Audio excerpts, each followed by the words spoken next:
Yo, y'all listening to Savage Media Radio, your number one source for underrated and non-viral topics, discussions, and news from the web and around the world. Think you can handle that much truth? Buckle up, bruh. It's about to get savage. That's right. We're back. Ha ha ha. The voices, are we here? Oh, you know I'm here. Yes. All right. That's what I'm talking about. Don't leave me hanging. We in here, y'all. All right. This is week 8 for us. Am I not right? Is that right? Week 8? Yes, week 8. That's what, 2 whole motherfucking months? Wow. Yo, 2 months. Come on, y'all. We doing it. 8. That's 8, ladies and gentlemen. So this makes 8. So if you don't know what's going on and you're just not tuning in for the first time, you're now tuning into the voices under Savage Media Radio on Spreaker.com. You listen to the voices, y'all. We here. We do this each and every Wednesday night, 8 o'clock to about 9:45-ish. You know, sometimes we go over because we like to talk. But I just want to make sure, check in with everybody, see if anybody got things going on. I know kicking it with Carlos is going to be amazing. So, Carlos, we're going to save that for later on because we got some things we need to talk about. But does anybody want to check in real quick, about anything this week that they, wanted something on your burning on your heart? I have something. I had no idea how to fit this in. So I just found out a really awesome fact. Can you guys hear me okay? Oh, we got you. Cool. Okay, so cool ass fact is, because I am East Coast born and bred, I had to throw this out here. Did you know that the West Coast restaurants actually source in water from the East Coast to make their pizza and their bagel dough? Because our water apparently is better and has more nutrients, so they actually get it shipped from like New York and New Jersey. I was like, what? That is amazing. Represent. I feel proud of myself. Just thought I'd throw that out there, Troy, because, the West Coast be knocking us down all the time. We got to hold it down here on Savage Media Radio. So. We got to hold it together. Okay, come on, shout out to the East Side. So we've got to just be talking about like pizza places and like Italian pizza places, and right? bagels and all that kind of shit. Like, you ever notice if you come over here how the pizza and bagels be bomb, and then over there they're probably like shit? I mean, I don't know. I've never been, but I'm just saying. Well, I mean, I'll say this: the bagel game on the East Coast is legit, no joke, way better. Pizza, it's just, I don't know. It's just different. I mean, I don't want to say East Coast is better. I mean, but you have to, because it's just the truth. Oh, okay. I got brick oven pizza from New York. You'll see what's good. You'll see what's up, for real. Shout out to New York and their brick oven pizzas. I don't know if you can get those out there in LA or Seattle. I'm not sure. Oh, if we're going to shout out to that, we got to shout out to Chicago with a deep dish pizza. Oh, true. Shout out to Chi Town. There you go. Get you some deep dish at Uno's. Uno's, Illuminati's out there, some deep dish, double sausage pizzas. Let's go. You know a lot about pizza, John. I do. John knows a whole lot about pizza. You cook, John, I'm just saying, you sound like you cook as confident as you are right now, the way you're talking about things. Now I'm just getting fired up for pizza and bagels. Listen, that's what I'm talking about, John. You gotta maybe make myself a pizza bagel one of these nights. Haven't had that since I was 11. We gotta get focused, because I just took us all on a whole tangent. Maybe we're hungry, Courtney. That's what it is. You made us. Yeah, now I'm hungry. I mean, it took 2 minutes, and now I'm hungry. That's on you. That's on you. I'll wrap up our Savage, intro. Anybody else want to throw anything in there? Any Brandon or Carlos? Anybody? No, Carlos, you stay. We need all your energy for later on. Exactly. Brandon, you want to throw anything in there before I close it up? No, I'm good. I'm good. All right, guys. That's all right. So cool. That's going to be it for our intro. You can catch our latest broadcast here on Spreaker, as well as SoundCloud, YouTube, and iHeartRadio, ladies and gentlemen. If you like what you hear, you like our views, and you want to keep us talking, donations to the show are always appreciated via Patreon.com. You can follow us on Facebook, Instagram, and Google Plus for up-to-date information and discussions about previous and upcoming broadcasts. Plus, you can keep up with us and your favorite hosts. And, at the end of the day, we like when you guys keep up with us. We like when you guys ask us questions. We like when you guys contact us and reach out to us. That's why we're here. So we're going to get things moving on to our first thing of the night, Savage Culture. Let's get it.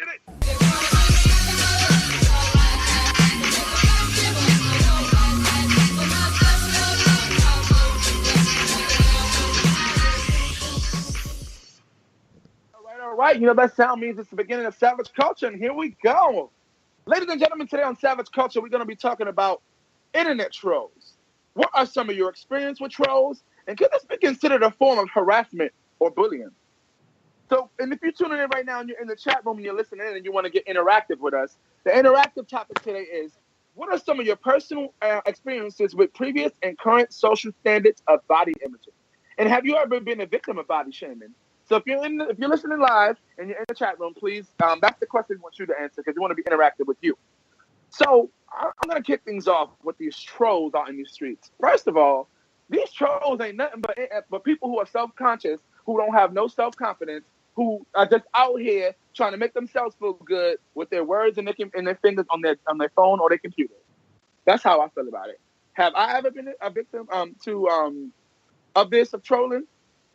Not really as an adult. As I got older, I'm a real positive force to be reckoned with. So if somebody's gonna try to come after me with their negativity, they're gonna have to have some real valid reasons because I just don't feed into that negativity. I definitely feel though that it is a form of harassment or bullying because at the end of the day, you're talking about something that you really don't know a lot about. A lot of times people post things on social media because they feel some type of way or whatever it may be. They want to expose their business. And when they do that, people tend to, interject on things they really don't know because most times people don't really share the whole story, the whole background on what's going on. So at the end of the day, they really don't know. And they start getting involved in things they have no business. And now you got 300 comments and two people arguing back and forth and fighting about something that's personal. So, and that, I do feel it's a form of bullying and harassment. But I'm going to kick things over to John. John, tell me in regards to this topic and internet trolls and, do you have experience with trolls, internet trolls? And on top of that, do you think it's a form of harassment or bullying?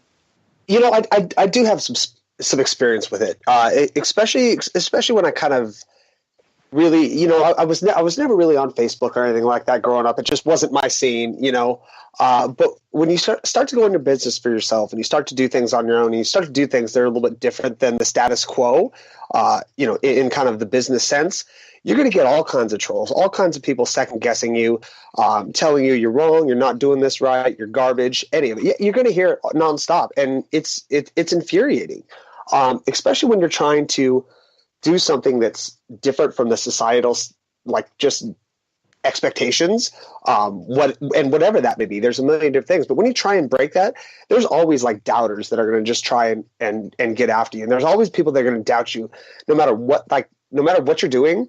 You're just going to get doubted. You're going to get judged no matter what. And yeah, it happens all the time. And when I first started getting it, I took it a little bit more to heart than I should.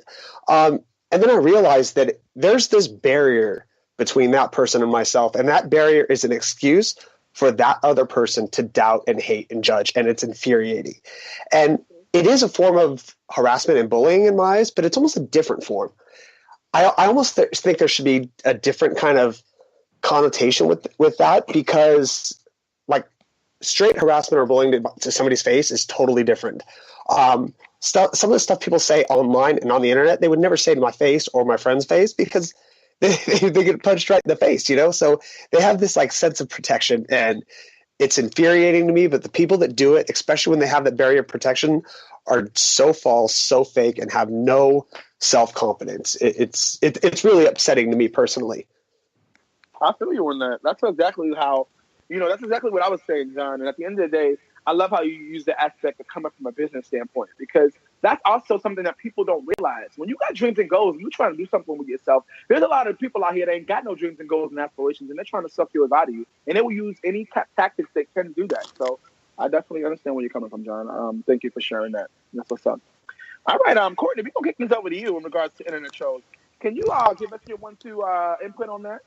It's kind of funny because anyone who knows me knows that I'm very open on social media.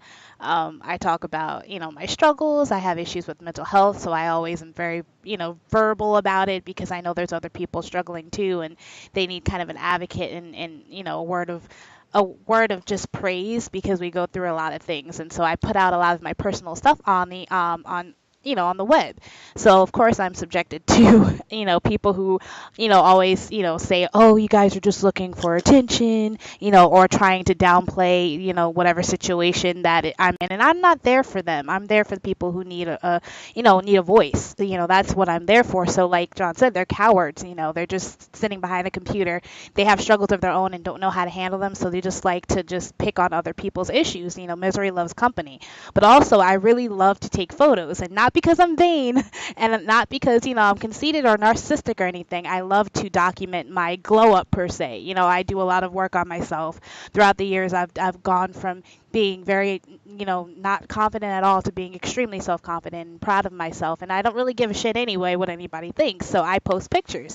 But one thing I don't do is I don't post pictures of myself below my belly button, or actually even up to my belly button, because I just feel out of respect to my husband. I gotta leave something to the imagination. So I don't post a lot of my body. I post a lot of my face, a lot of selfies.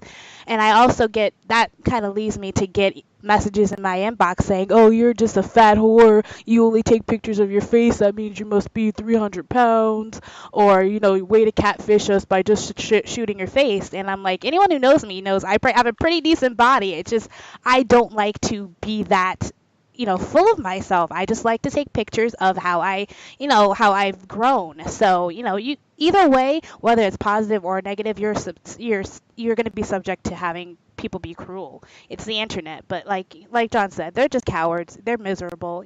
Especially if it's females. Just because I look better than you without having to show my booty doesn't mean you can attack me. But really, it's a lot of cowardness, and it's gonna come with being online. Yeah, unfortunately, social media has made us social less because we don't really interact with people. We just go on our phone. So exactly. I totally get what you're saying, Courtney. Hello, that's what I'm talking about. Man, at the end of the day, Courtney, I'm not even going there right now. I'm gonna come back to that. I'm level one. You know what? That actually makes me want to ask a question. People that are sending Courtney, people that send you those type of messages, like, oh, we're getting catfished or whatnot. What are they doing? That they have the time in their day and the time in their life to send a goddamn message like that. You have nothing better to do? Exactly. I'm like, am I bothering you? There's a lot of people that have nothing to do with their nothing better to do with their lives. Obviously, you look at social media every day. Some of the things I see that people say and do, I'm like, wow, you really care about what you really in your feelings that much that you really want to seek validation from the public in regards to your personal situation. That you really, let's be real, you really didn't disclose all the information. Because a lot of times people tell one side, and that there's three sides to a story, people. Your side, their side, and the truth. Yeah. So a lot of times people on social media only tell you one side, and you like, oh yeah, I'm not gonna say that's some negativity that happened last year. I'm gonna leave it there. But anyway, this is what I'm talking about. People want to interject on shit that they have no clue about. You want to interject on something somebody put, and you don't know the situation at hand. That shit happened to me last year. A personal situation that happened to me. Someone posted some personal things about a situation that happened, and they put it on social media, and people were just respond. They didn't put my name in nothing because baby, I would have been at your front door. Don't do that. And that's just and these people are just getting off on being mean to somebody else like that. I mean, that's just it infuriates me, but it should just remind you that wow, these people have nothing else in their life going on. Who's the real winner here? Come on. Very, very true, John. Real quick, though, I have to shout out to Team Coco because they be coming through in the clutch. Whenever they see somebody saying some shit on my pictures, they be like, they're relentless. So, shout out Team Coco. I love you guys. The squad's coming in for support there? You gotta love that. Coco got a squad. That's what I'm talking about. Coco, you're a celebrity, girl. Yeah, a little bit in my head. A shout out to the squad right there, though. Hello? You got to get a name for them so I can, know what's up when I'm letting them know what's up when they try right. What's poppin'? We're gonna keep this moving. Brandon, I need to know what Brandon thinks about this whole internet trolls thing. Brandon, can you put on the internet troll? I think it's a form of harassment. I never actually had an internet troll. But if you look, I've been looking on people's Instagrams and big celebrities, and they have a lot of internet trolls. I think, to be honest, if you post one picture, especially if you're a celebrity, you're going to get judged regardless of what the hell you put on there. It could be of your kids, your hair, your clothes, your lifestyle. You're going to get judged regardless. And that is a huge status in the bullying process. And to be honest, I kind of body shame myself. Because if I post a picture on Instagram and I think it's cute and I come back a day later and I'll be like, bitch, why did you post that? Yes, I know exactly what you're talking about. Look at your chin. Your contour's off. Your eyebrows crooked. I body shame the hell out of myself. And that's just motivation for myself. I'm just fucked up and weird like that. But I honestly body shame myself a lot. And that's something that I have to really get over. Brandon. Because at the end of the day, myself. Don't do that. You got enough people out here trying to be body shamers, okay? Don't worry about it. Like, you got enough people that's going to hate. Okay? So you don't need to do that to yourself at the end of the day. I think we are beautiful naturally the way we are. We don't need any of those things. Back in the day, they didn't have none of that. They ain't had makeup and all that. They woke up and put their same outfit on from yesterday and the day before, and they kept their ass kicking. You feel me? Like, they didn't do it. So now... Quick thing. I feel like it's not so much as like self-body shaming. I think it's more like constructive criticism because you always have a standard to hold yourself to. So it's not really body shaming. It's just you want to be at your fullest potential. You want to put shit up there that's like, yo, this is bomb. Look at your bitch. Look at her. Like you want to be proud. So it's more like you're just constructively criticizing yourselves and critiquing yourself so that you can be a better selfie tomorrow. So that I totally understand. Okay, thank you. So now we understand. We got it. It's not body shaming what you're doing, Brandon. You're just you want to make sure you have to criticize. Come on, hashtag criticizing myself. Get it right.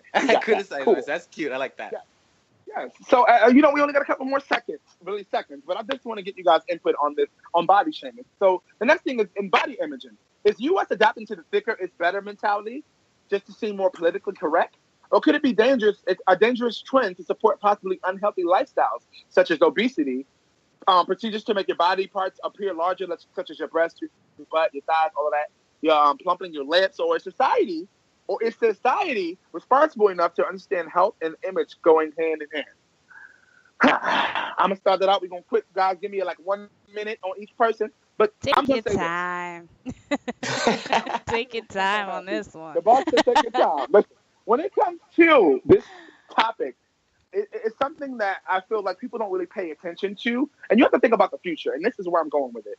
If you look at now, and 10 years from now, things change in time. So right now we're in a fad where, having everybody being this cookie cutter, big titty, big booty, perfect image. Being this is what is set to be, the thing. But in 10 years from now, because the 90s clothes is coming back since, they brought finesse, all these things are changing.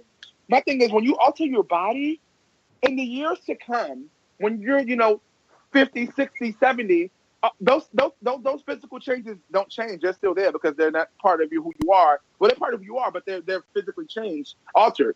So those things don't change. And those things have effects on your body. Like, people don't understand in the long run. Yes, thicker is better right now in our eyes because, I support that. I was mostly a thick dude most of my life until, last year when I ran into some stress and some other things. And then, now I'm, a little slim thing a little bit, but I still consider myself a thick boy. But, I love the fact that thick is a good thing. I'm not against it because, you need to feel comfortable in your skin. But outside of that, it's still going to cause some problems later on. You were born this way, living this way, doing this. And then you start injecting and doing all these things to your body. Don't expect no repercussions not to happen. There's people dying in basements. You're trying to get big butts going to random ass people, putting concrete in their ass in basements in Miami and, some places, New Jersey and in New York too. And next thing you know, people are dying. So be cautious of your life out here in these streets. I'm going to kick this over to John because, I know men like, all that, but John, give me your input on this whole body imaging and thicker is better and how you feel like you may have some health issues that can cause problems later.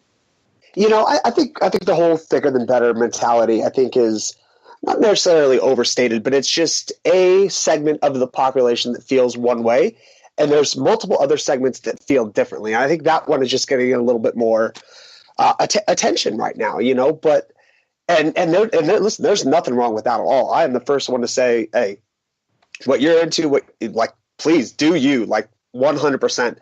But I actually feel genuinely bad for somebody that is so, I guess, insecure in themselves that they need to feel like they need that kind of change, whether that's lips, butts, whatever it is. I feel bad for that. And I think part of it is society puts all these expectations on someone to be a certain way, to look a certain way. And most people feel like they need to meet the societal expectations. And you don't have to do that. Somebody will like you no matter what you look like, no matter what.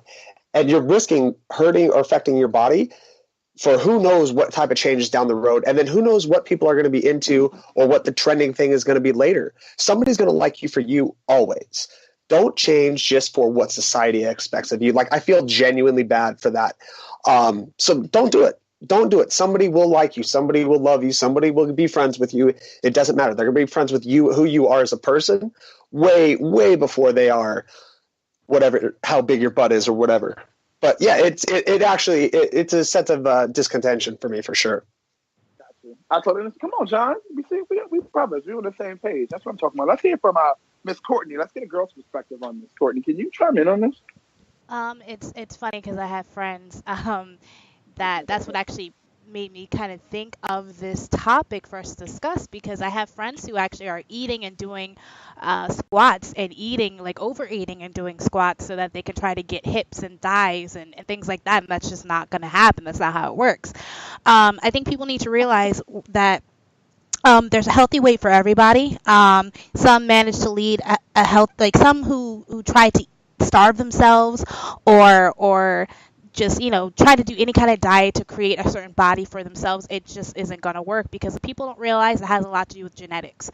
A heavier person can starve themselves for days. They can go on every type of diet and they just are not going to be small. There's nothing wrong with them. It's just in their genetics.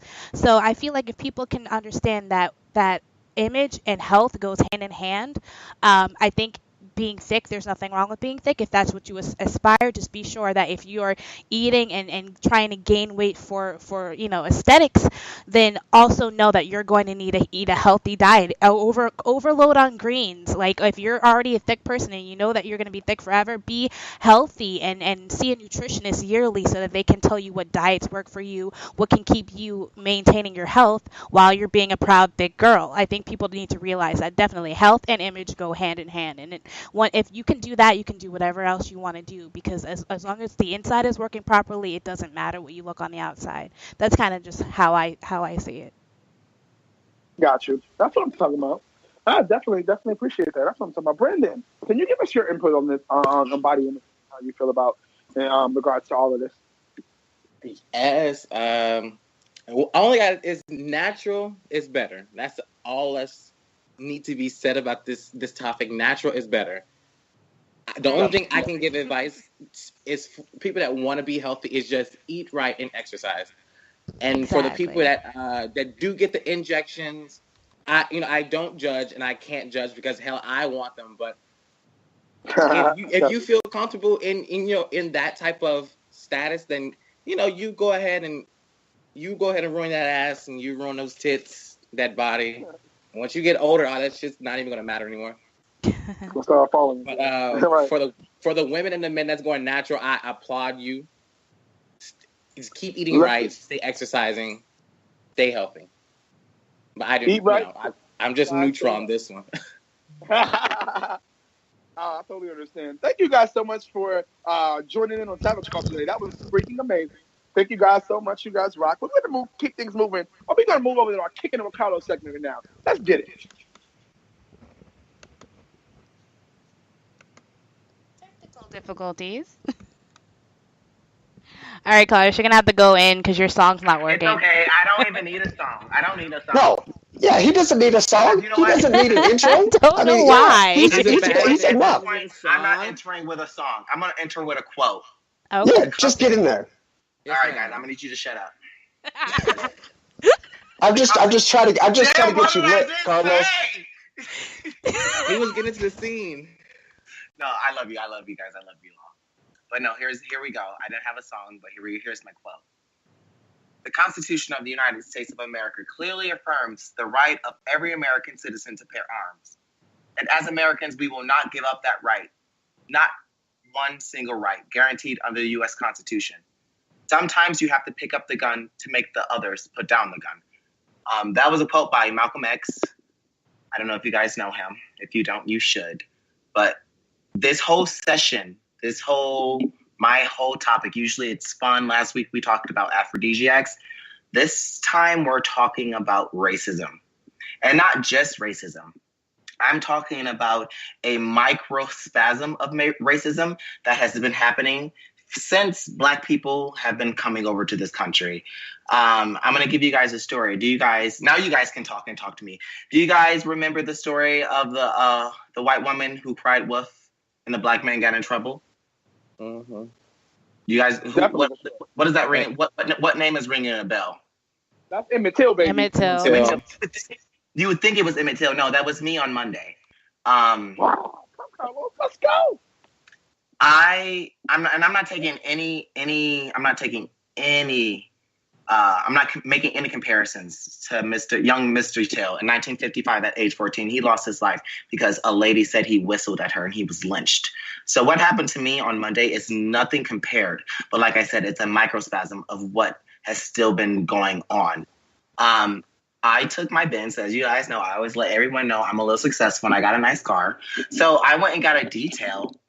And I went to this place. I went on a Groupon because I'm still cheap at heart. And I know.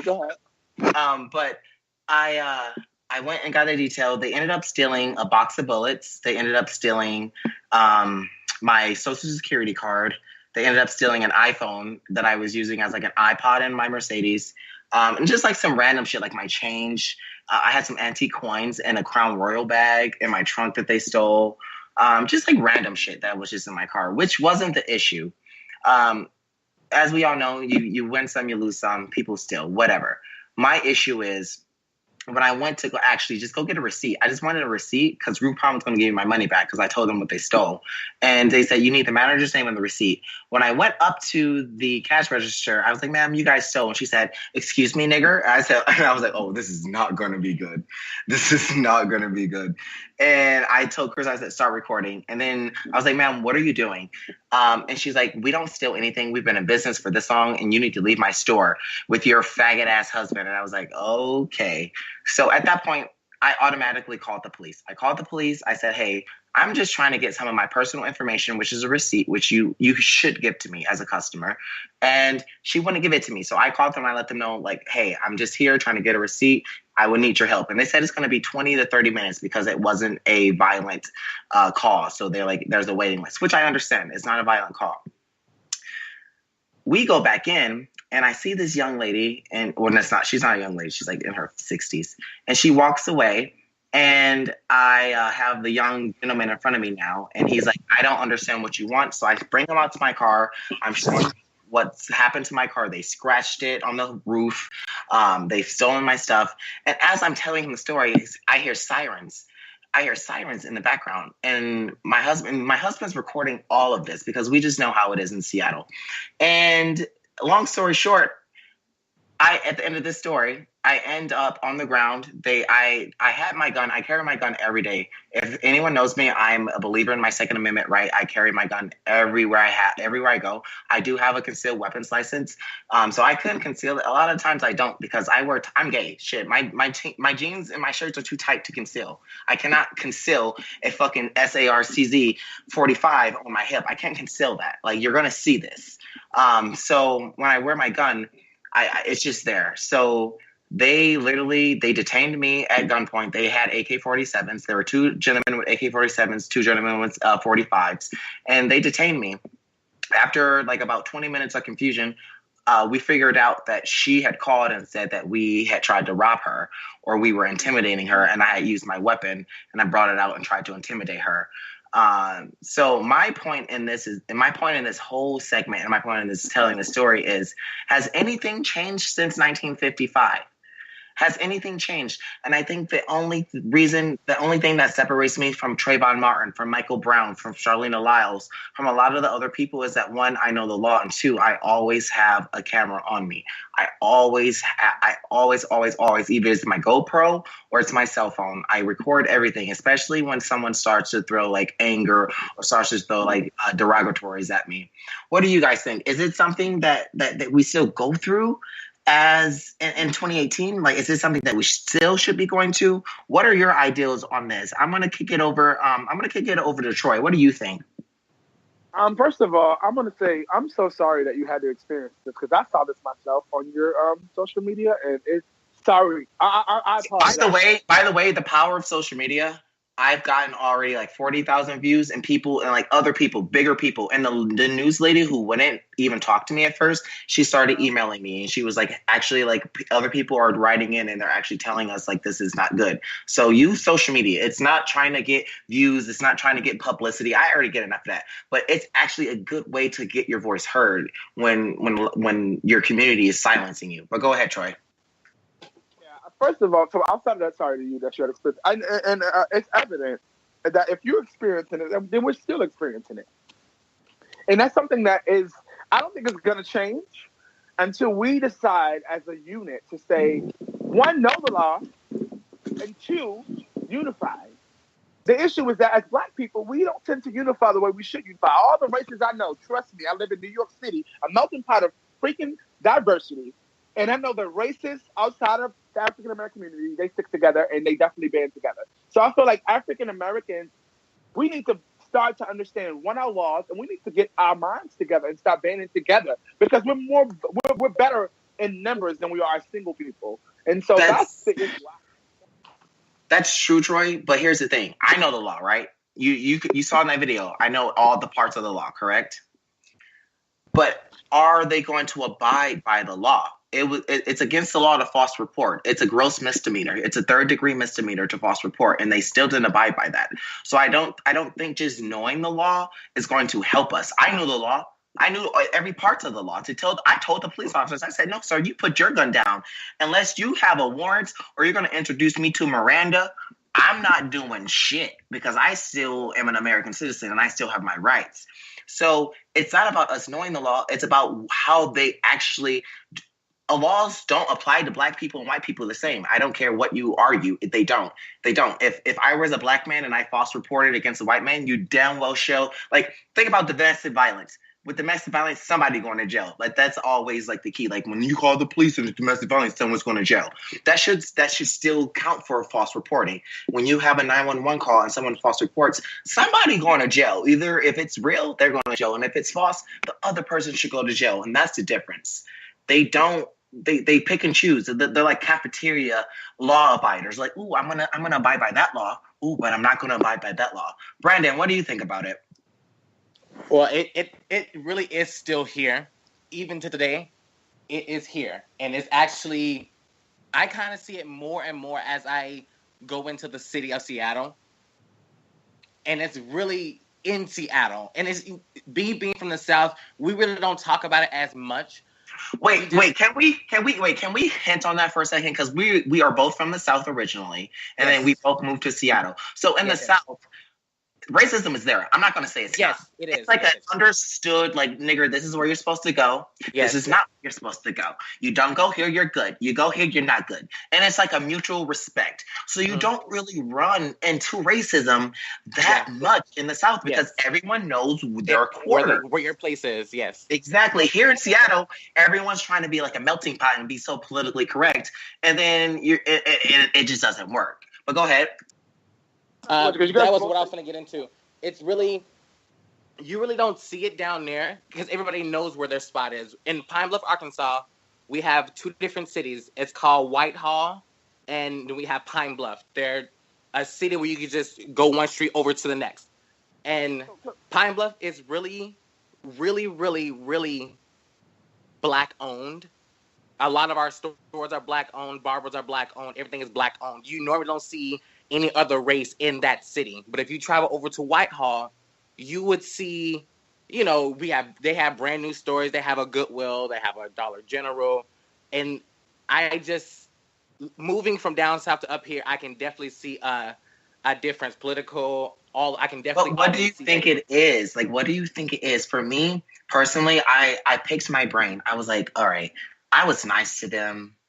And Brandon, are you gay or are you straight? I'm gay.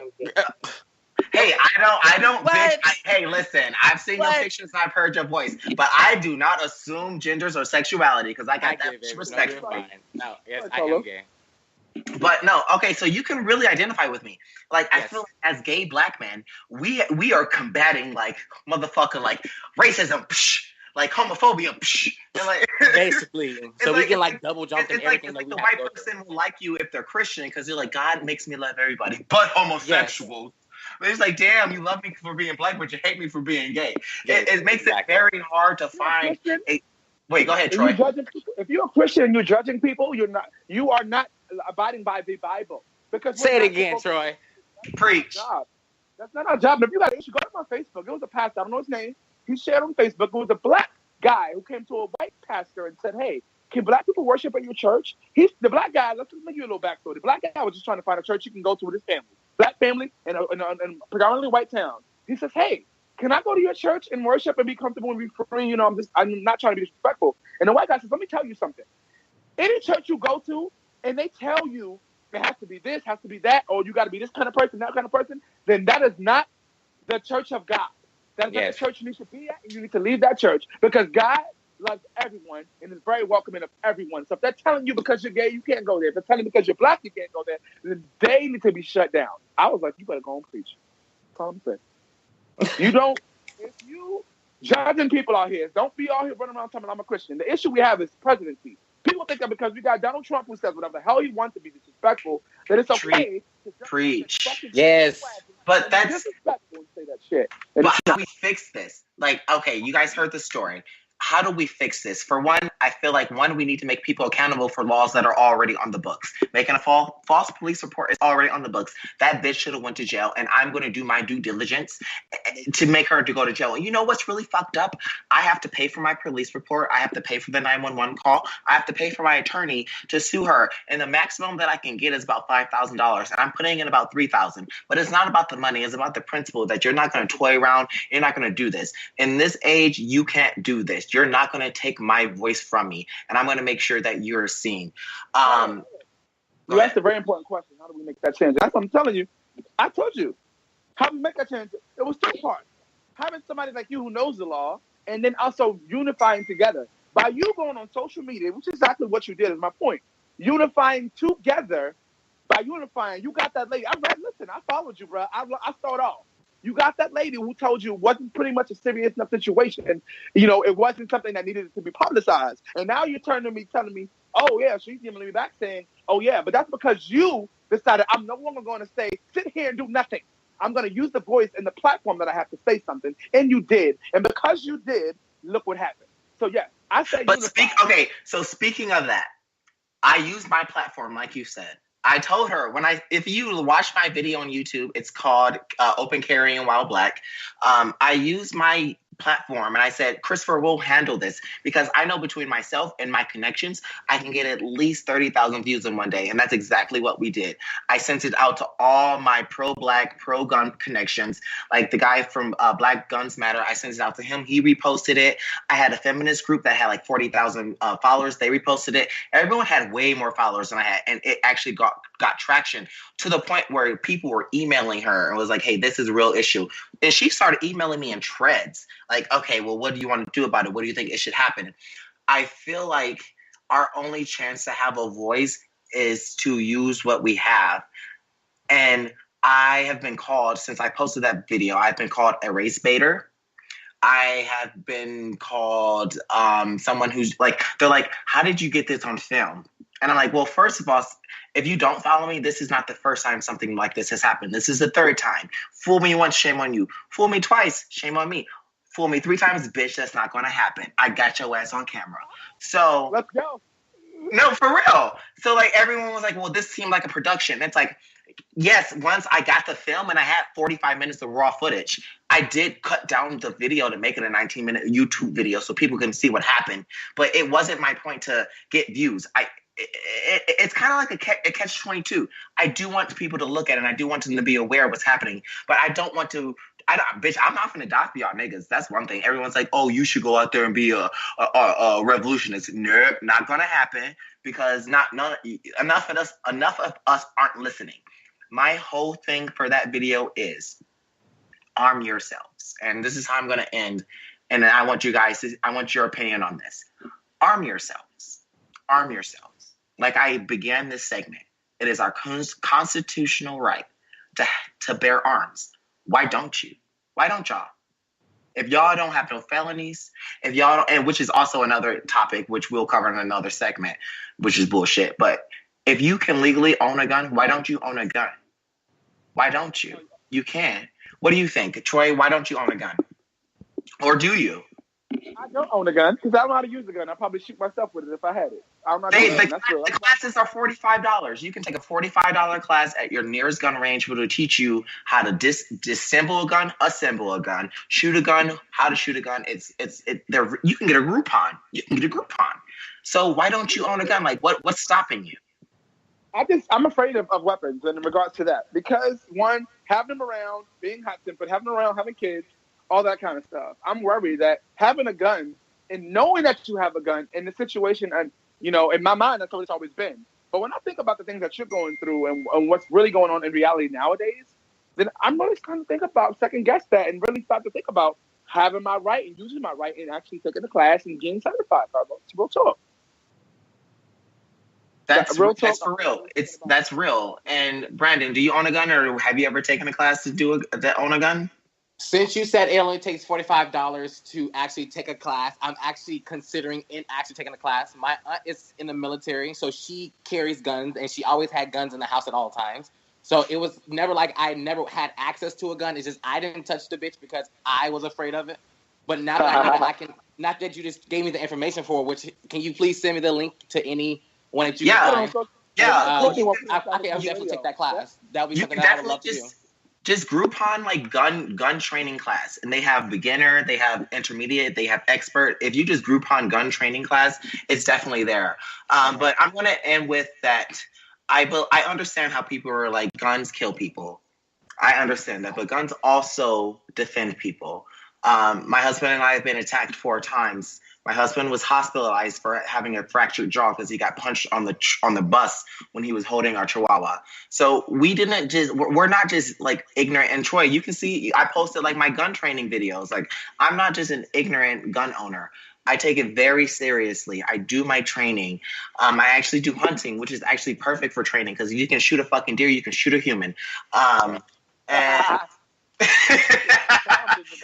deers are faster than humans. But like, I think it's something that we need to take advantage of, especially right now with the man that we have in office. Like, before he comes up with a reason why niggas can't have guns, get them now. But thank you guys so much for kicking it with me. This month, I will let you guys know it's always going to be about Black history or tidbit about Black history. So get ready. They only gave us 28 days this month. So, they always give us a short end of the stick. So we're going to fit as much as we can in this month. So I appreciate you guys kicking it with me, and I'll see you guys next time. Get it.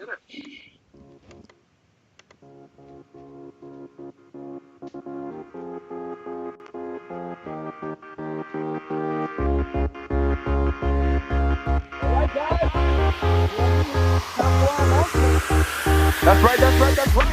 Be sure to catch our newest segment, Straight Savage, hosted by our very own Coco here on Savage Media Radio, live broadcast every Wednesday starting today. Savage is the name and debate is the game. Listen as we bring up some serious, raw, unfiltered, relatable, and debatable topics that are sure to ruffle more than a few feathers. That's Straight Savage, Wednesday night right here on our live show, beginning at 8 p.m. Eastern Time.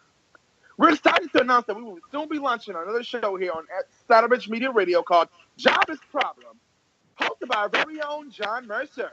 Be sure to check out this power-packed and informational podcast about what is affecting business today and how we can make changes for a better tomorrow. Stay tuned for the launch date announcement and other information on this fantastic show that is called Jobless Problem with our very own John Mercer right here on Savage Media Radio. Also, guys, very important, we are looking for talented singers, songwriters, rappers, and anything like that to feature on, or any artist of that matter to feature on our weekly segment, Today in Music. If you'd like us to consider featuring your work on our segment, contact us today on savageonair@gmail.com. And be sure to include your name, best contact number, links to your SoundCloud, Bandcamp, or an individual track. And be sure to include the title Today in Music, Today in Music feature, so that in the subject line, so we know exactly what you're emailing about. We're excited to hear from you. All right, guys, that's going to wrap up our announcements for today. We're going to move things over to our new segment with Miss Coco, Straight Savage.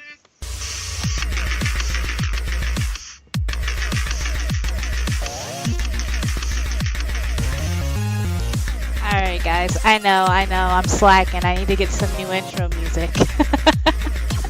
But you know what? Baby steps, right? Baby steps. Welcome to the first segment of Straight Savage. Troy did a kick-ass job explaining what it is, but just for everybody else that may have missed it, in this segment, we're going to cover topics that are controversial, unfiltered, and most of all, debatable. I love debates. I want to make people angry, ruffle some feathers, get you hot and bothered. I don't care. Be sure to hit us up in the chat because we talk about a lot of things that are definitely debatable and controversial, and we need to get your input. But for today's topic, the first topic here on Straight Savage, we're talking about punishment and discipline. Now, I actually got the idea for this topic from being a guest host on Troy's podcast, Free Yourself, on Saturday. We talked about a lot of different interesting topics, but we came across the topic of disciplining your children. So that's going to be our first topic of today. We're going to go through all types of sectors of discipline, starting off with discipline in children. What I want to know from you guys is how do you currently or intend to punish your kids when they are behaving badly? I'm going to start this off because I have a little bit of a unique situation and I want to get everybody else's take on it. For me, growing up, I was a only child. Just me and my parents, and we struggled. We were, poor for some time. We, hopped from house to house in different relatives, mainly my grandparents for a while. So at that time when I was younger, let me say between when I was born and say maybe 9 or 10, there was really no time to be a little annoying, entitled little shit. There was no time for that. No time for me to act up. We were too busy trying to figure out where we're going to eat, how we're going to eat, where we're going to lay our head down at the end of the day. So there was no time to misbehave. And so therefore I didn't really have to get punished very often when I was younger. But as I got older and I got more self-aware, I started to rebel. But by that age, I was just not able, no one could put their hands on me because either one, I was gone, or two, that's not something that intimidated me. Having somebody hit me or harm me in any way was not intimidating to me because I will tell everybody I used to get into fights all the time, especially when I was a teenager. I can take it. But what really did kind of set things in for me and set me straight was when things were taken away from me that meant a lot to me. So for me, that was social interaction. When I was younger, I didn't have a lot of time to be social. I really didn't have a lot of people around that were my age. So when I was older and able to have those relationships, like my friends, the few friends I had, a couple extracurricular activities I did, those meant the world to me. So when I did misbehave, when I did run out, when I did start yelling, when I did start cursing and popping off at the mouth, my parents would say, you can't talk to this person anymore for like 2 months. You can't go on the phone and talk to that one friend you have for 3 months. Those things would literally set me straight, because those were my everything. I didn't have any other outlets, and for a lonely girl at that time, that would crush me. So that's kind of how I was disciplined when I was younger. Basically, my parents took away the things that meant the most to me. And I feel like when I have children, that'll be probably the route I will take. Unless, like I'm predicting I'm going to have an asshole little shit, which I am pretty sure, because I just know I'm going to have a bunch of assholes. I might have to change my approach accordingly. But, that's kind of how I'm going to try to start off disciplining them, by just taking things away from them. A lot of people might disagree with me because I know it sounds a little bit soft, but people who know me, I'm a hard ass, so it definitely will get the point through. But I want to open up to you guys for a second. I have John, and I believe I have Troy on here with me, so I want to know you guys' take on discipline. Let's start off with Troy, because I know, Troy, you have a little girl, and you're probably starting off trying to figure out how you're going to intend to discipline her in the future. What is your take on it? What do you plan on doing? First of all, shout out to you, Courtney. Again, opening up and being honest about your feelings is something that's very, very, very, difficult to do for a lot of people. So thank you for sharing that with us. Shout out to Free Yourself on Saturdays, because this is making people free themselves. Yeah, represent. 2 for 1 special. Yeah, totally on Saturdays. But I want to say, I don't disagree with you, Courtney, and the reason why I'm gonna say that is because growing up, I was the same way. Like, if you hit me, I would laugh at you. But if you yelled at me, I would cry. Yeah. My twin sister are so, you will hurt my feelings, and I would cry. But if you hit me, I would laugh. It was funny to me. So I don't believe that, you have to discipline a kid and you have to hit them, because I wasn't really hit, growing up. I got hit a couple times. Don't get it twisted. But I wasn't hit a lot. So it wasn't something that made me who I am because I was hit. I did have a situation with my younger sister. I was 14 when my younger sister who was born. So at that time, I was like a dad. And so when I lived with her temporarily in Brooklyn for some time, I decided to take that approach that they took with you. And, she was about, 6 or 7 and in school, and she was being disrespectful, talking a lot and all of that. And I just don't like disrespectful kids in general. I don't like disrespect, especially disrespectful kids. You ain't got no right to be disrespectful. Somebody's taking care of your ass. So in that, I went to the school, talked to the teacher, and I said, look, since you want to be grown, be disrespectful, I'm taking this away from you. I took away TV, because she liked TV. She didn't really talk on the phone. She didn't have no phone. So I took her TV away, and she had to read a book every day when she came home, or read books until she got tired and fell asleep. And that approach changed her life, because she took me as seriously, one, and she never disrespected me. And 2, she learned I didn't play, and she got on the right track, because that's how I disciplined her. So at the end of the day, I agree with you, Courtney. I don't believe you have to beat your kids nowadays to make them listen. I believe the honest truth is leading by example. And so with my daughter, as a kid, as a baby, until they understand that, taking things away from them, they can realize what that means. I'm Puerto Rican. We give you a papao. And, my daughter's 15 months, and she know what papao means. She don't have to get one because she knows papao. She'll be like, no, papao. She knows what's up. So I don't have to go there. But, when that time comes, it's going to be, I'm taking this away from you because you can't support yourself. I have to support you. Your mom had to support you. So this is what's going to go down. And so I agree with you, Courtney. Courtney, you there? Yep, I'm here. Sorry. I unmuted myself because, shit's happening right now. So, no, but thank you. I appreciate it because I'm used to being the unconventional one of the bunch. So, thank you. I appreciate you agreeing with, that approach, because a lot of people, especially nowadays, it's just simpler to just smack a kid, to use violence. So a lot of people just don't agree and don't want to put the effort into it. They can call ACS on you. It used to be VCW back in the day. Now they can call ACS on your ass. Exactly. These kids can call ACS on you. And back in the day, their parents would say, look, you want to go to ACS? Come on, let me help you put your clothes on, maybe pack your bag. Go in, because I guarantee you the lifestyle you're going to have with some people ain't going to be what you can have here. You want to be that grown? We didn't do that. We knew better. So we got our shit right. We got right together right there. Okay, I'm not going to call them all snotty nose and crying. I'm not running away. I got this. Yeah, so people need to start changing their approach. But yeah, thank you so much for agreeing with me. I totally, your input on it was definitely spot on. But John, what about you? I know Mr. Resident Commitment Phobe here. I am very interested in hearing your take on this. May not be your kids, but if you had other kids that you're looking after, what approaches do you feel would be, most beneficial?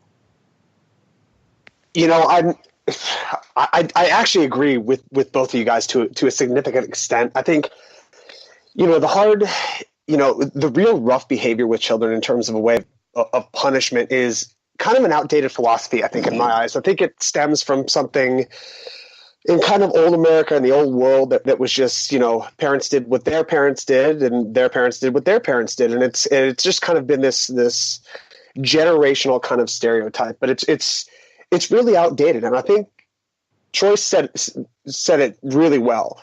You lead by example. And if you would like your children not to exhibit behaviors that you don't support, you should not exhibit those behaviors or similar behaviors. I think leading by example is the best thing you can do. When a child is acting out, I think it's just about getting down to their level and just changing your own dialect and your own language, because when a child in order to see that they've done something wrong, something that's frowned upon, they need to hear a different language, a different dialect, and communication is so key. I think you can change so much behavior just by speaking, kind of what your expectations and being super communicative. I think that's everything. That's kind of my stance on that. But I think Troy said it really well. Kids that are, acting out at school or, being jerks and stuff like that, part of that actually stems from who their parents are. They take a lot of what their parents are, and exhibiting behaviors that you want your child or children to follow or exhibit. They should be your own primary kind of actions, behaviors, and those type of things. I think example is everything. And, I think a lot of parents I've seen expect something from their children, but don't exhibit anything of what they expect. And to me, that is like so disheartening and angry. It's when you see a parent tell a child not to do something, but then they are doing something like in language is a perfect example. You don't want a child to cuss, and you frown upon it when they do, but at home you're using foul language. They hear you using foul language on the phone. So it's kind of like it's this counterintuitive thought. And I don't know. What do you guys think about that in terms of like exhibiting behaviors that you don't want your children to follow and then punishing that? I mean, and like I said, or like Courtney said, I'm not the parent here. I'm the resident commitment phobe. So I want to know what your guys' thoughts are on my thoughts, and yeah, criticize me if I'm wrong. I'll take all the criticism. You know what? Let me take this away. I see this on a daily basis. I see my friends being young parents that they had their first child at like 19. Nothing wrong with it in my eyes, but at that point you're still developing your own personality yourself, so you still have those habits that stick around. Cursing, maybe hitting your significant other, arguing in front of your significant other, just expressing violence or anger, and then your children pick up on it, and then you're left to deal with it. And but they approach it in the wrong way by punishing them and acting as if they're doing so wrong, and they're the ones that are failing, when it's in essence it's you. You're supposed to shield your kids from that type of behavior, and because they're impressionable, especially 2, 3, 4, 5-year-olds, they're all impressionable. So if they're going to exude the behavior that you are pretty much throwing into the atmosphere, you can't take it out on your kids for it. You can't. And that's just how I feel. I feel, definitely you have to lead by example, like both of you had said. And I totally agree that, you just have to be very careful with how you are around your kids, because they're definitely going to pick up on it. And I actually want to, real quick, go on to our chat. We have our friend Daquan Carter back in our chat. Represent, woot woot, our resident chatter here. He actually had a interesting comment. He said, I was given a beating as a child, and I feel it doesn't work. It makes a child feel that when they dislike something, that violence or physicality is the answer. With my 2 kids, I talk to them and tell them how disappointed I am in them. That makes them feel much worse than a whooping can, which I totally agree. Like I said, disappointing someone or taking something away is definitely my way that I would approach this. And I hear Troy, I understand you're probably disagreeing with me. But so what is your take on that, real quick, before we switch gears? I very much support that. I told y'all my cousin was a good dad on Saturday. I ain't playing. Like, I know that we're different. We're a different age, and we understand that those things really don't work. Beating a kid, we're not slaves. They beat us for years. Now I'm telling them I beat my kid. No, that's why we on Facebook getting crazy, fighting everybody because we think we tough until that big bitch come beat us down. You feel me? Like exactly. Stop. I'm so sick of that. I'm so sick of seeing people fighting and frustrated on Facebook and feeling like fighting is the answer to everything. That's because they were beat. And they know that because reality TV shows you that if you get crazy and you're the biggest, baddest one, you can get a little check for it. Come on. They have to stop. I totally agree. Okay, switching gears to the other aspect of punishment, because, we're running out of time, but I really want to get into this because it's something that's very dear to my heart, and I really do want to express my opinion on it. I'm going to lead into this with a statistic that I found. I believe it was newstoday.com. It says 1 in 25 people sentenced to death in the U.S. are innocent. Innocent as in basically not having any involvement in the crime whatsoever, not even knowing who may have been responsible or any inkling of how the crime was committed. That innocent. And for me, that statistic is staggering, and it bothers me so much, because just imagine being innocent, having no involvement in something that you're being accused of, and now you're going to lose your life over. And these people sit on death row for maybe 10, 20, sometimes 30 plus years, depending on the state, suffering in agony because no one knows the true side of their story. And I just that is just too much. 1 in 25 may sound like a little to some people, but to me, that is just too much. So what I want to pose the question is to you guys is, do you agree with capital punishment? Do you agree with the death penalty in your state? Does it exist? Does it not? What is your take on things? So I want to start this off with John. John, what is your opinion on capital punishment itself? All right, so it's been a heavy show thus far, which I think is a good thing. I'll throw in just a little bit of humor. Courtney, I'm usually the stats guy around here. I know, so please, right? I know. If you're gonna share any stats, please consult with me first. I'm stepping up my game, son. Don't be a hater. I'm getting lit. No, I'm not. I'm totally. Yeah, you gotta stay lit. No, but it's actually a topic I take very seriously. Well, I don't take very seriously, but I have some strong feelings about it. In terms of corporate punishment and the death penalty, I can really go I could go either way. I think, life in prison, I think that would be awful. And I think sometimes that's even a worse punishment than the death penalty. I think some people may deserve that, or it may work. Like I said, I could go either way. But it's also cheaper from a fiscal perspective for a state to give somebody a death penalty early. So I could go, really kind of anyway. But what I will say I do take very seriously is one of my worst fears in life. Like one of my worst fears in life, like ever, is being sentenced to life in prison or the death penalty or jail for something I did not do and had nothing to do with it. That is...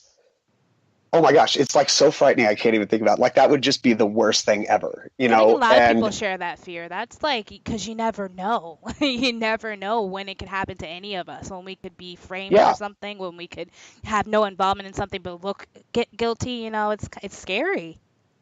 Yeah, and I mean, just having to be in there and sit in a cell and have everybody in your life, your family, your friends, think you did something when wholeheartedly you didn't is just awful.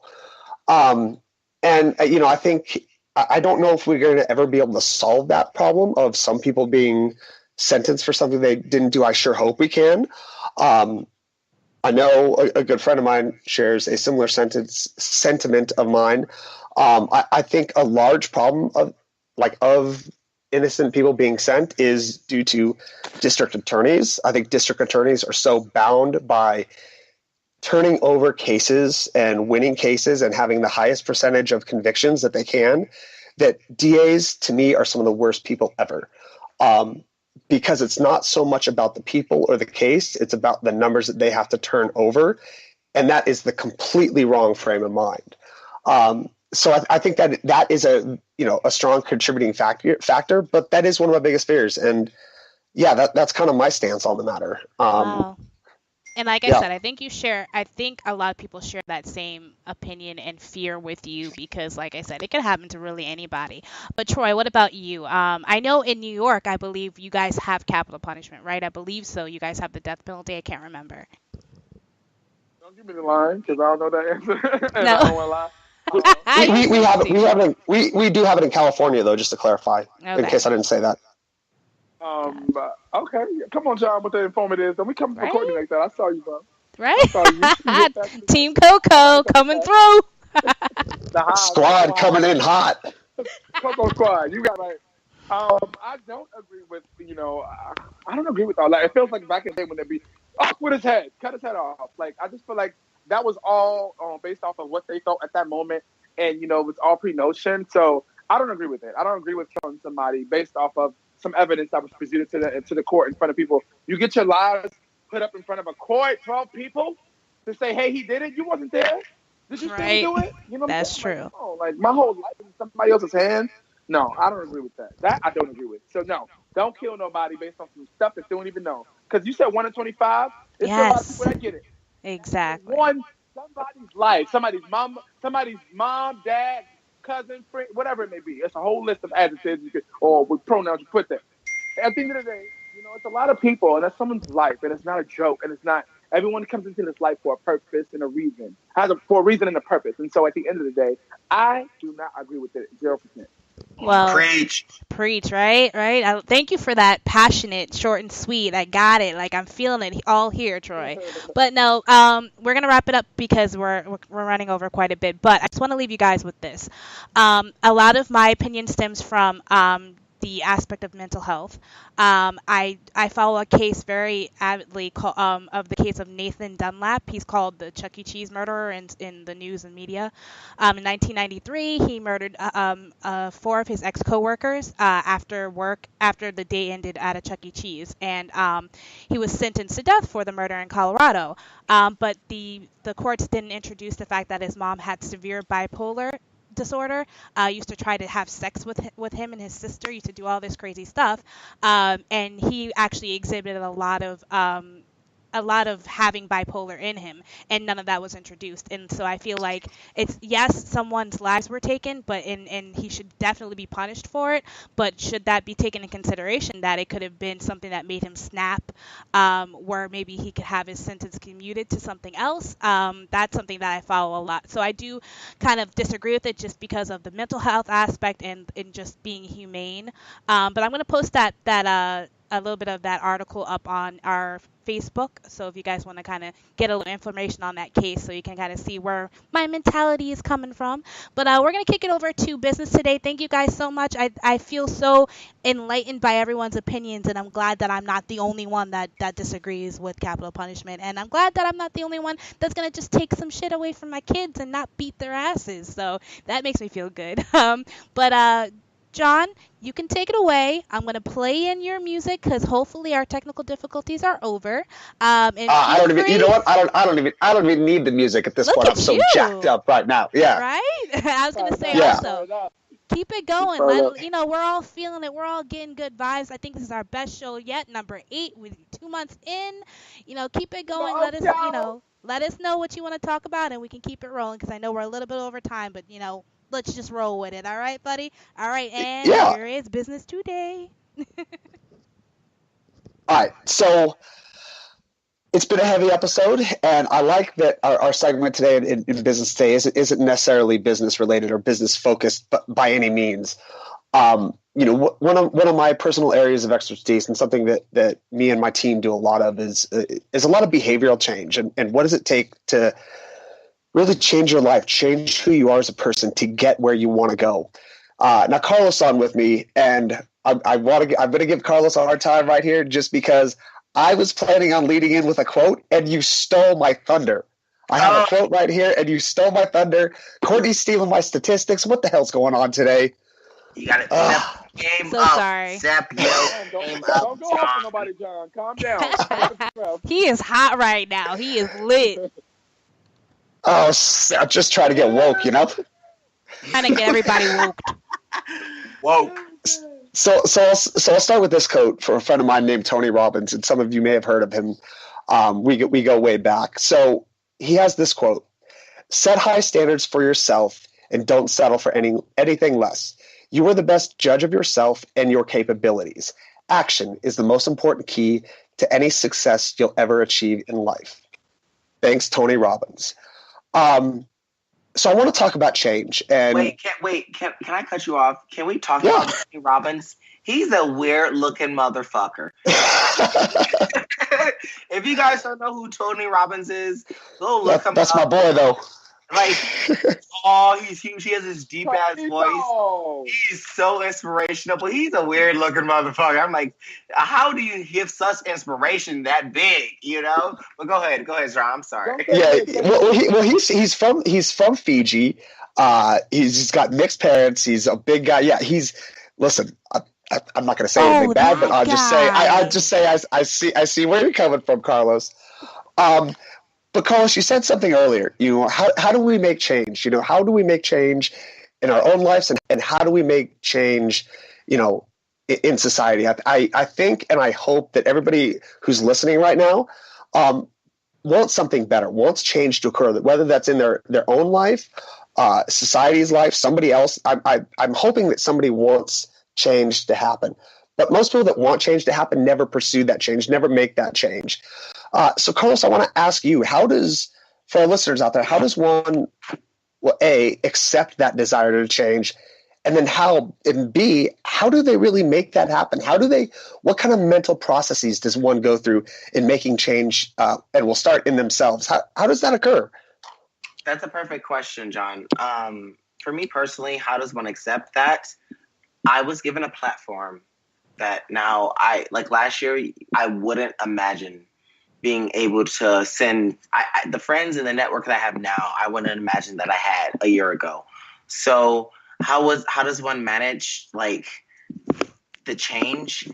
You have to honestly you honestly just have to. It's hard for me because I just went through all of that. I'm trying to tear up. You just have to acknowledge the people who are in your lives, who can get you where you have to be parallel and just accept who's in your life. And how do you make change is you have to post the things that are difficult. I'm sorry guys, I'm stuttering and shit, but this just happened to me. With the good things that came from my video from posting it, I've also had bad things. So how does one make change is you have to be willing to accept the negative and the positive. You have to be willing to be the fucking scapegoat. You have to be willing to say, hey, I'm the first person. How many black men with a gun did you see make a YouTube video about how they were mistreated? How many, John? I don't see many. Almost none. I mean, it's a rare one. I don't see many. So, but because that's for several things, because you expose yourself. But I think partially I get that because that's partially my life for being in the spotlight. But other than that, it's hard because I also have to take criticisms of people saying, well, you did that wrong. Why did you even carry a gun? I don't even believe in gun ownership. And this is why. Why do you think you need a gun? So I think you have to, and able to make change, you have to be able to acknowledge that you're going to be a scapegoat. You're going to be the first person, and maybe your life will suck. Look at all our people, Harriet Tubman, all the people, everyone, Frederick Douglass, everyone who went before us to make a change and to make a stand. They took a risk, and their lives wasn't that awesome. So maybe my life won't be that awesome. So ultimately, you just have to take a risk. Well, Carlos, tear up anytime you want, man. We love it. We love it. And Brandon, Troy, Courtney, if you guys want to chime in at all, please feel free. But I think, acceptance of wanting to change, that's one thing. And you have to have goals and a desire to do something, to be somewhere, to achieve something so big that you don't allow yourself anything otherwise. And sometimes big goals, they are the scariest goals, but everything that someone desires is on the other side of fear. And being scared and challenging yourself is scary, but you have to in order to get places. Go for it, Carlos. Can I ask you this question? What is a goal? Because honestly, on Monday, my goals in life changed. What are your real goals? Before I was I want to use my YouTube fame to fucking get famous and have money, but that my goals have changed. Now I'm I want to use my fame to spread the word that this shit is happening. Is that okay in business to change your perspective of your business or to change the perspective of your personality? Is it okay to shift? 100% yes. And it's not just about businesses, it's in life and just being a person and a human being. Yes, goals should change. They should change daily. You should have kind of a whole, you should have an idea of where you want to be in life and where you want to get to. Yes, you should have that. But you should be able to change that also, and I'll use a business example. Society's been predicated on this. You need to have this in-depth business plan. It needs to be, well thought out, detailed, and then you do everything to get there. That's not how it works anymore. You want to start a business, you want to do something for yourself, you need to have a general idea, a general goal, and then you need to be able to change at a moment. You have to be able to change for what society is looking for what customers want, for what you want, for what your support system wants, all of that. You have to be able to change. Yeah, go ahead, Courtney. Can I chime in real quick? Please, I said you guys could chime in. I get in there. I just want to be polite because you was beating me down for the past 10 minutes. So. Yeah, well, stealing my stats roll. I just kind of want to send people with this information that I've learned for myself. If you're thinking about embracing change and thinking about, if something is right for you, always try to remember how much regret hurts. The should've, could've's, and would've's suck and they hurt like a bitch. So when you're thinking about something, hey, I might want to do this because it may enhance my life or it may make my business more successful. Just think about how bad it's going to feel if you regret not trying it. It never hurts to try. So just go for it. If you want to change something for the better, go for it. Do not regret it in the future because it hurts like a bitch. That's all I want to say. With Courtney saying that, Courtney, not to cut you off, I took a risk. I told you this. I took a risk in September with my fashion show, and it fucking failed. So when you have that, like, I'm gonna go for it. You have to keep that same feeling, that same excitement. Like, I'm gonna go for it. When you fail, you're like, all right, that fucking sucks. What's the next thing I'm gonna go for? Because a lot of people don't go for it, and they're like, fuck, that didn't work. I give up. Exactly. So you have to go for that next thing, even though if you fail, you got to keep it rolling. Let me jump in on that, and I have a perfect quote that God gave me for this whole situation. You only fail when you stop trying. There's no specific number of times that you fail that you know it's over. You only fail when you stop trying. It's that one time that you get up from those 25 fails, that 2 or 3 fails, whatever number it may be for you. It's when you get up from that and figure it out. And you say, bam, now this is it and it's worked. So always remember, you only fail when you stop trying. You never give up. Because when you give up, that's when you fail. And the second thing is this. I had an experience in my life with what if. And what I call what if, I call it those situations that you should have done, that you wanted to do, that you didn't do because somebody else told you don't do it. You don't ever want to find yourself in a position where you're a what-if person, where you had an opportunity of a lifetime to do something that you followed, that you wanted to do, your heart says do it, but you didn't do it because mama, sister, daddy, cousin, friend, grandma, cat, dog told you don't do it. And because you didn't do it, now you're living with that what-if moment. What if I would have just did it? Then what my life would be like now. You don't want to put yourself in that predicament. Those are the 2 little pieces of sense I'm going to drop in on that. Oh, totally. And the whole what if thing, like fears me. Like it's a total fear of mine. You know, it's. Me too. Why would you regret? You're going to regret not going after something. I mean, if you're going to succeed in it, I don't care what it is. If you want to lose weight, if you want to buy a car, whatever, there's going to be way more difficulties that happen for every success that comes. Like, you're just going to experience that. Like, adversity is just coming. It's part of the deal. You know, you just have to get there. But I think, Troy, you made a great statement. You know, it's not only in business, it's ideas that people have, and it's a huge issue in terms of entrepreneurship in this country today. And what a lot of people don't talk about is there's a huge rate of depression in aspiring entrepreneurs. And part of that is because there's always people saying, doubting you, no, you're not going to do it. That's a shitty idea. You've never done that before. You're not an expert in that. And it's just hammering people down. It's just this, it's such a lack of empowerment from the support system. And I don't understand that. It's everybody's shutting people down. And that's hurting that. And yeah, Carlos, I want to get your take on that. What's the deal with a lack of empowerment from people? Okay, you hit it. Emotionally, it's impactful. But can we also hit on racially? You guys know I always bring up race. Yeah. When how the fuck can you give me think about it. How can you give me a loan for a $60,000 Benz, right? And then you don't give me a loan for a $10,000 business plan? How? And then I ask you how, and you say, well, I'll repossess your car if you don't pay me, but I can't repossess your idea.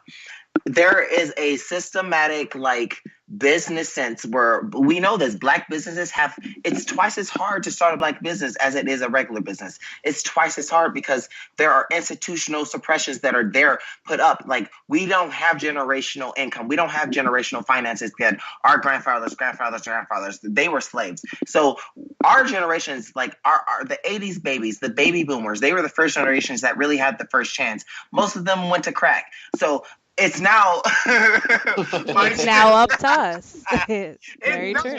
This is real shit. It's now up to us now. It's now up to the late 80s and early 90s babies to be like, we're going to be business owners. We're going to do this. I have almost a 785 credit score, but I still can't get a business loan. Why? Because I don't have any fucking back. They're like, where are your parents? Your parents? I don't have no parents. My parents are crackheads. I don't have nothing. Here, I have my word. And my credit's good. I pay all my bills. But they want what is it called? I'm sorry, it's late right now, so I can't think of the word. But they want something for you. Collateral. Thank you. They want collateral. And not only do they want collateral, I can give you $12,000. I can put money into my business, but they don't want money. They want shit that they can take, like land, property, houses. And that's just something that people like me who are foster children or people who are millennials, we just don't have. And it's not fair. And that's how they create the divide. Oh yeah, and you made a great point about this kind of being the generation. You know, we're kind of, you know, I'm kind of like a first gen millennial, and this is honestly. And people say they hate millennials. I have friends that are millennials that say they hate millennials. It's like, shut up, you know, just get out of here with that. This is actually the decade that's going to make change, and race is totally a part of that. You know, I know a lot of my friends that are also millennials and kind of around my same age. We don't look at race. We don't care about that. And the fact that the people that are running this country, that are running the system, still see that and still, you know, and that's anything. Yeah, go ahead. That's why I love Donald Trump became president, is because, like you said, I know I deal with a lot of people like you, John, who just don't see race. They don't fucking care. You can be fucking purple as long as you're a good person. They don't care. But 100%. There are people like our president, and there are people like his base. And everyone who thought I was crazy, they're like, oh, everyone doesn't see race. I'm like, oh, no. There's a lot more people that see it, and they have a lot more influence than you think. So I appreciate that he's actually brought that to the forefront, because it's like you can actually say, I differentiate myself from those people, because those people actually do, like, they stir up the pot, they create hate. And that's what Donald Trump brought to the forefront, because before him, everyone was like, well, your president is black. You can't even say there's racism, you know? So that's kind of one thing I do appreciate. Oh yeah. And like I said, this is the generation that's going to do it. And it is honestly up to the people today that are going to be intelligent enough and outspoken enough to initiate change. They have to be passionate, they have to be knowledgeable, and they have to be willing to expose themselves and argue and debate on issues that need to be talked about. And I mean, nobody should be seeing color. Like, what the hell's going on? Like, that's not an issue. Who the hell are you as a person is far more important than anything. And I want to kind of start to close the segment. And Carlos, feel free to chime in here at the end if you'd like. But you know, personal change, business change, anything like that, it is so lonely. You are so alone. Being an entrepreneur is an incredibly lonely thing. But you have to accept failure. You have to be able to accept changing your goals, altering your goals, making changes, but going after what it is you want. You have to go after that. And you cannot let other people, leaders, bosses, parents, friends, doubt you, crush you. You need to get a support system that empowers you. That is what is going to help you succeed. You have to have somebody to go to. And the fact that most people don't upsets me, you know? And yeah, and I'll close with, I know I kind of overtook this segment with race, but business wasn't important for me this week. No. What happened to me this week wasn't important to me, but it collaborates. You have to invest in the people that have your back.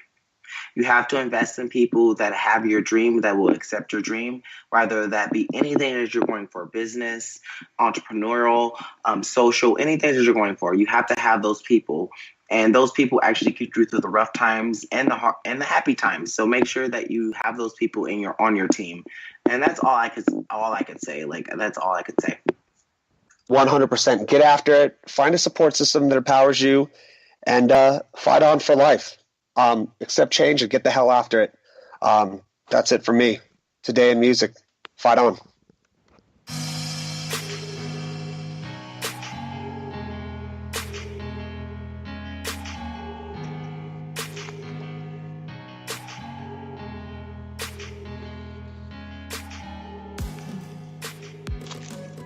All right, guys, you know the sound of that? That means it's Today in Music with your boy Troy Week and the crew. I'm going to kick things off because, you know, when the Grammys was this past week Sunday, if you didn't tune into the Grammys, you know, there was some interesting things to see. Now, I'll be honest with you. I never really tune into the Grammys. Never really tune in. You know, as an artist, I was like, how could you say that? But really, my personal aspiration is not to just be a Grammy winner, because I will be one day, but it's also to inspire the world. So my focus to inspire the world is more important than winning a Grammy. So that's why watching the Grammys is not my main focus. But I did watch the Grammys this time, and I watched it all the way through, and I've never done that before in my life, 31 years of living. And so what we're going to do in today's topic, the first thing we're going to do is we're going to talk about with the Grammys. Are today's Grammy ceremonies living up to their once prestigious name? But before we kick off that topic, if you're tuning in live and you want to chat in on this topic, what I want to ask you live listeners into the chat room, what I want you to talk about is, which nominees were you happy to see win an award? And who do you feel got snubbed? So if you're listening live and you're in the chat room, this is what we want to hear from you one more time. Which nominees were you happy to see win an award? And which do you feel got snubbed? So the first thing, are the Grammy ceremonies living up to their once prestigious name? You know, I told you I didn't watch the Grammys that much, but of course you always hear about it every year, blah, blah, blah, blah, blah. But I feel like because of what's going on in society and because of the changes in society, Grammys has changed. Because if you look at the winnings this year, a lot of things have changed this year. Are they living up to their name? I feel like now they're just trying to glorify the celebrities that they have coming. Because if you notice too, there's some big time celebrities that still don't show up. Right. So in that, what does that say? So I feel like it's not making the impact it should have. Because if the Grammys are the Grammys, then it should be dictated by the certain level of standards they have to the artist, every single artist. Whatever those categories are, whatever those requirements are, whatever those things are that they look at, it should be stipulated like that. But when you look at the winnings and the way things are, sometimes you feel like, is it really that way or is it not? But I love the Grammys this year, hands down. Only thing I missed was the opening performance by Kendrick Lamar. But I love the Grammys this year. So I'm going to turn things over. I'm going to move things over to Brandon. In regards to the Grammys and the Grammy ceremony, do you think that it's living up to this prestigious name? Tell me what you think, Brandon. I think I agree with what you said about it. To me, it's changed because they are trying to glorify the best of the best that I totally agree with. But I think they should give. Actually, no. That everything I just said was perfect. That was it. They are basically glorifying the best celebrity, which I think that's what the Grammys is about. So I think they are doing good right now. I think it's been going good, and this year I was not too impressed about this year. A lot of people that should have won didn't win. And a lot of people that should have showed up didn't show up, like you said before. So I think this year kind of struck me for a hit. Okay, I feel you on that, Brandon. That's what I'm talking about. Thank you for sharing. We're gonna keep things moving to Sir Carlos, who can't keep himself quiet. What's up, Carlos? Tell me what you got to say. All right, I see that shade. Shade, Troy. I got you. I can't keep. I usually stay quiet, but not today. Because he about to talk about Beyonce. We already know this. We might as well skip him. Oh no, I am not. No, I am not. I'm gonna shock y'all. How the fuck are y'all gonna make me motherfucking perform, and y'all ain't gonna give me a motherfucking? Are you talking about Cardi? If you see, little bitch, you can't. I'm done. Like, all right, I'm gonna turn my mic off. Goodbye. How can you? No. Cardi not only had 3 songs that hit the platforms, hit the billboards.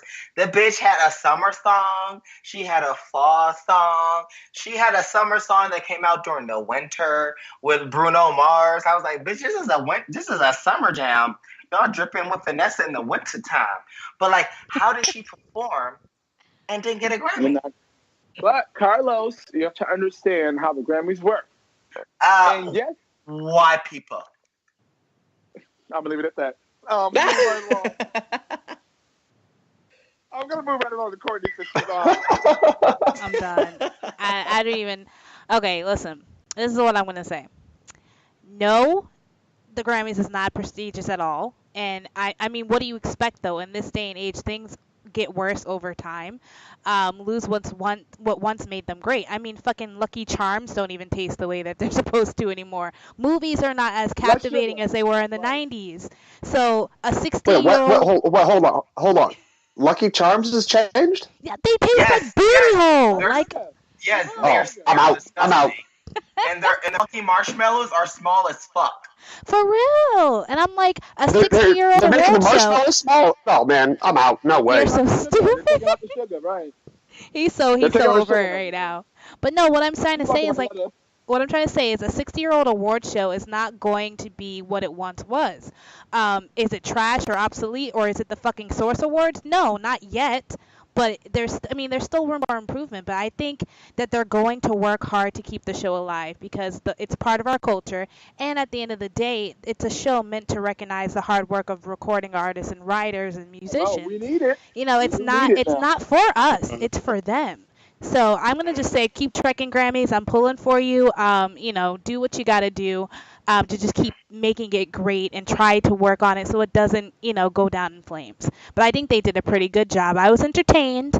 I'm not usually a Grammys watcher, but I was entertained. But yeah, definitely. I feel like they still got a few more years in them. Thank you for being honest, Courtney. I appreciate try. it. Yeah. Come on, y'all. I love this. Keep it going. So before we have to end, this is our very next important question. In a perfect world, which artist would you nominate for the following categories and who would win? In regards to best record, 3 artists now, guys. I need to hear 3 artists and which person you think is going to win. When it comes to best record, album of the year, and recording artist of all time. So I got to start off with myself, of course. You already know. So I'm going to go with the Grammys in a sense somewhat because I never tune into the Grammys. Because I did tune in and I did a little research, I'm definitely agreeing on what the Grammys have put up and saying who's the best. They definitely hands down did a great job of picking who.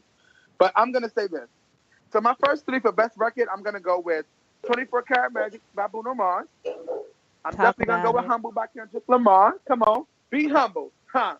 Sit down. And I'm definitely going to go with Despacito by Louis Fonsi and Daddy Yankee featuring Justin Bieber. I'm definitely going by those 3 for the best record of the year. But I feel that Despacito should have won best record. That's in my own opinion.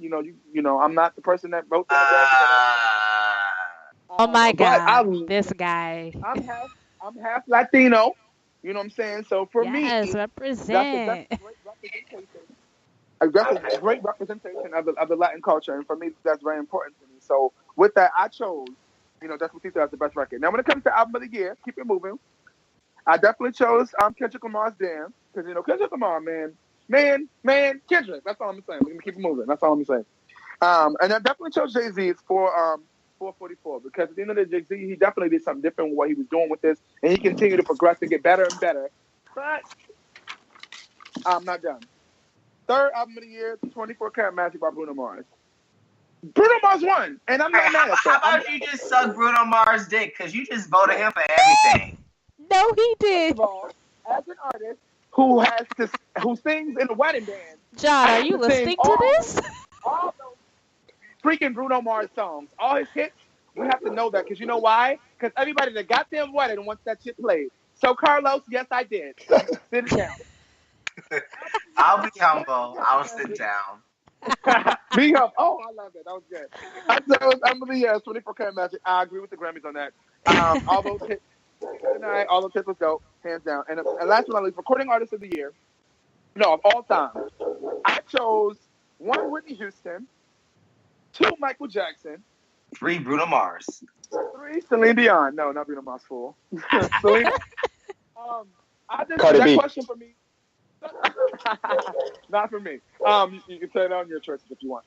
Recording artists of all time, I chose those because I feel like when it comes to artistry, and especially the level of artistry, I plan. I see for myself. Those people really step up to that. But I choose Michael Jackson as recording artist of all time because no matter where you go in this world, people are going to be crying for Michael Jackson because they love them to Michael Jackson. I've seen specials on him. I've seen the stories. I've seen everything. A lot of things about Michael Jackson. So I choose recording artist of all time as Michael Jackson. So I'm going to keep things moving. I'm going to kick it over to Carlos since, Carlos has a lot to say in this in today. So I want to make sure that, we get to Carlos. So Carlos, when it comes to these 3 categories, best record, album of the year, recording artist of all time, give us your 3 categories, 3 artists and who you choose. Alrighty. So the best record of the year, I have to give it to Little Bitch. You Can't Fuck With Me. Cardi had us going for months. Cardi had us going. Oh, I called that one. She definitely had us going. That album actually went further because once it got gentrified, I was like, all right, I'm tired of it. But it's kept going. And then you know what she did? She came out with it in the Puerto Rico parade in New York, and she made it in Spanish. And she gave it 3 more months of life. So I was like, you go ahead, Carter. You extend your life of your song. And then the second album of the year, does Lemonade count? Was it this year she released it? Let me Google it. Let me find out. Lemonade was in the summer. Was it, or was it 2016? Because if it's not Lemonade, it's gonna be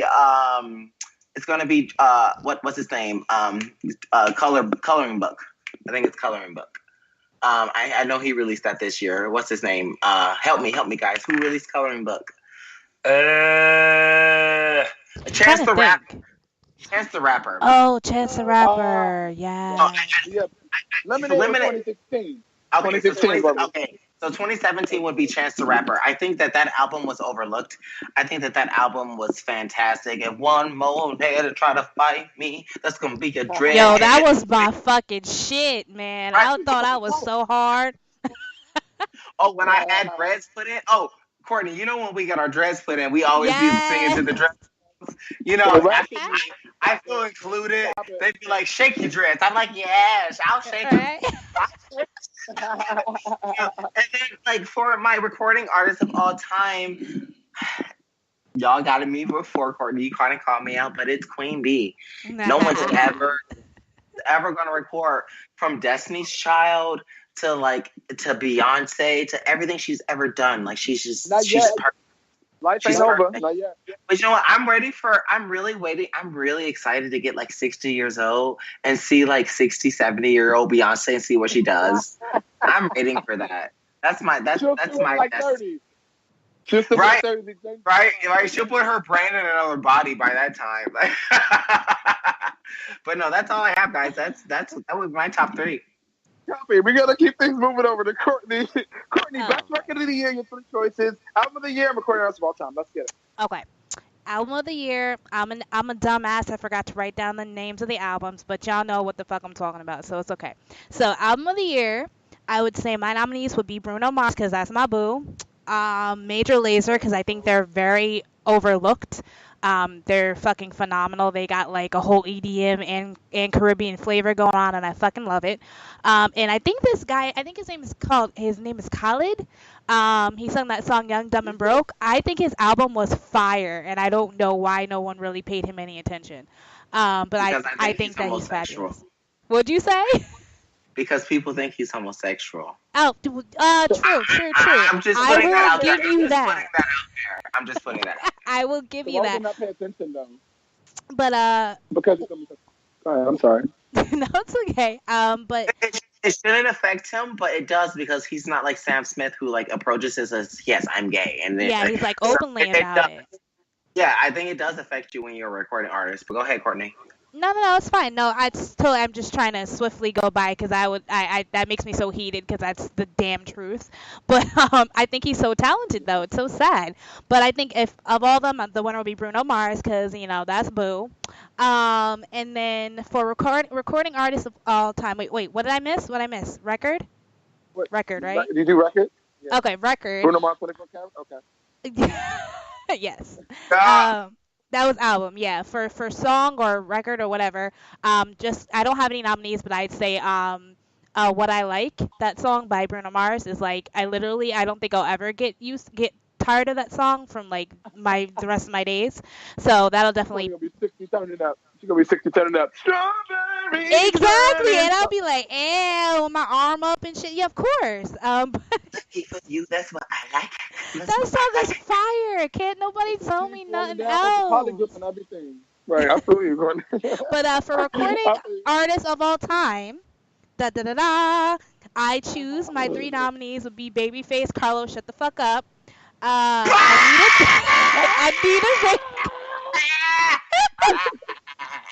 Oh yeah. Anyway, Anita Baker or Phil Collins. And I think of all time, it would be Phil Collins. I think he's phenomenal. I think he has such a versatile sound, and he's a great performer, and I think that he would win my recording artist of all time. Shut up, Carlos. I don't want to hear it. Goodbye. That's all. Thanks. Guess who cares? Hello? Okay. Carlos, Shut up. No judgment, Carlos. Brandon, give us your input on these 3 artists. You there, Brandon? 1, 2, 3, 4. No, maybe not. Okay, cool. No worries. Keep it moving. No worries. So guys, today music, man. I always love talking about today music, and especially because. Wait, we don't got nobody else. Let's get John in on this. John, do you have anybody? Wait, we don't got. Do I have anybody? You know I got it. He's not on this, but I want him on this.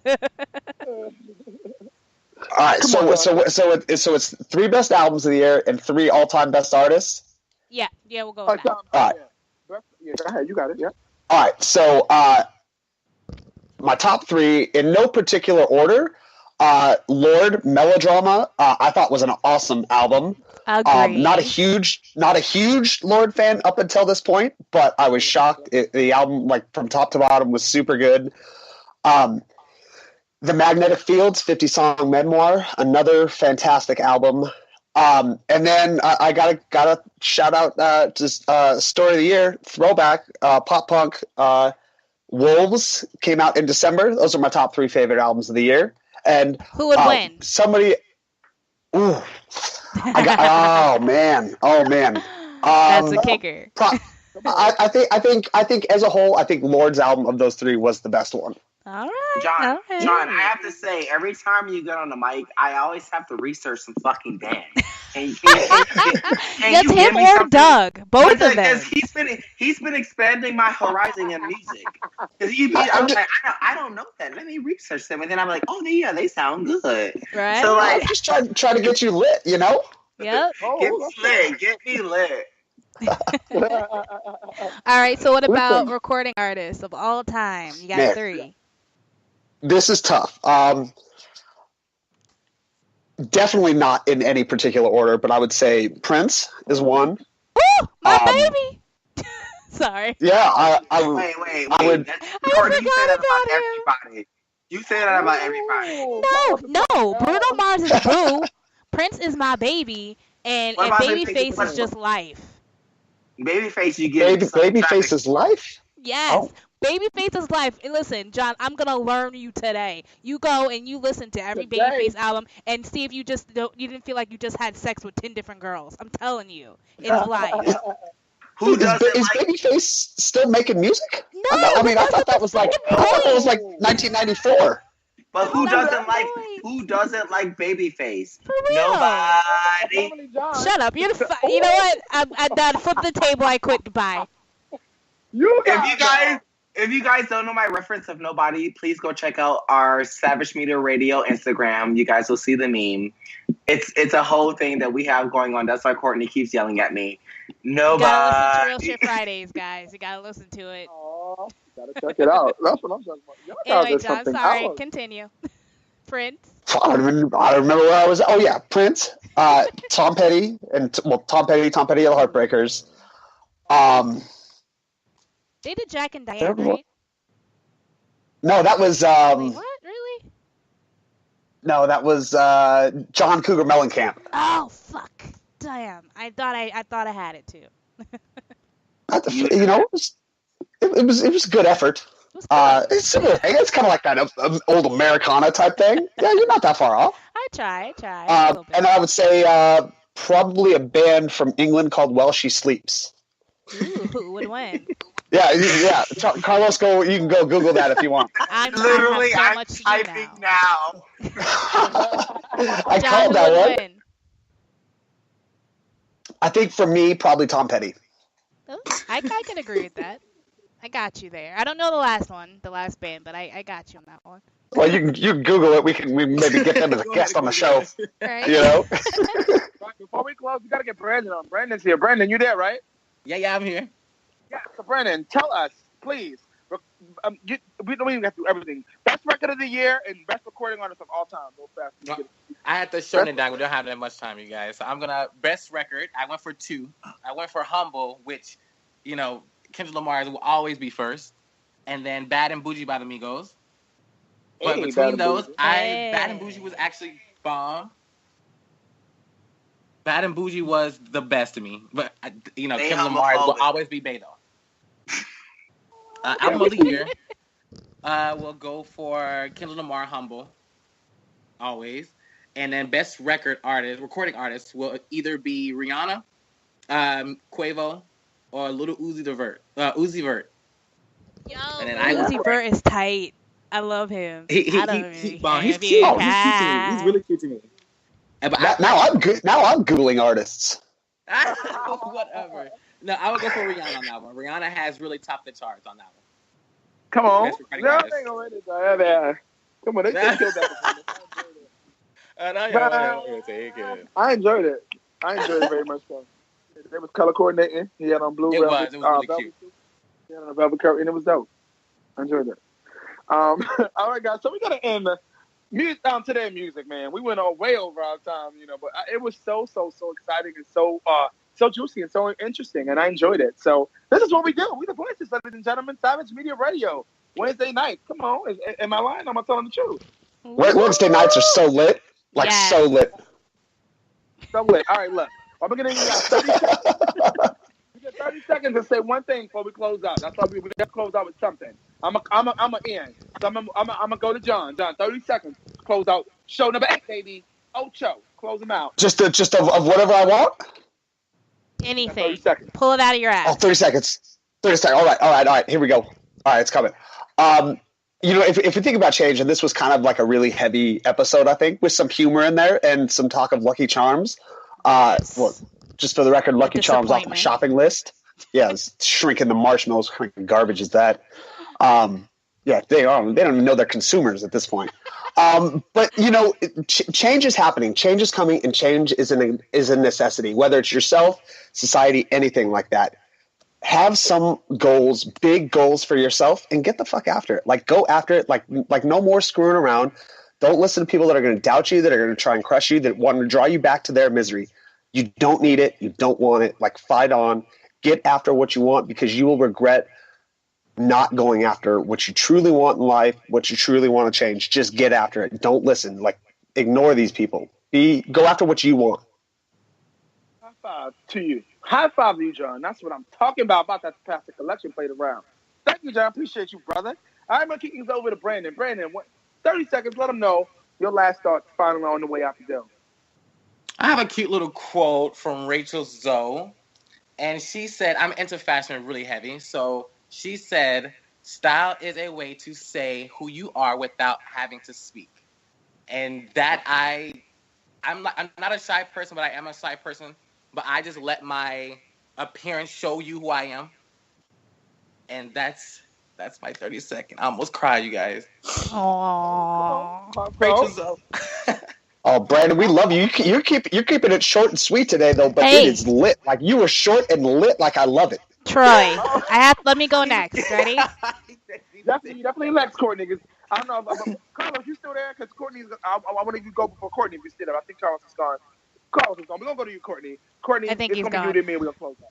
No, I just want to say a very happy belated birthday to our very own Brandon.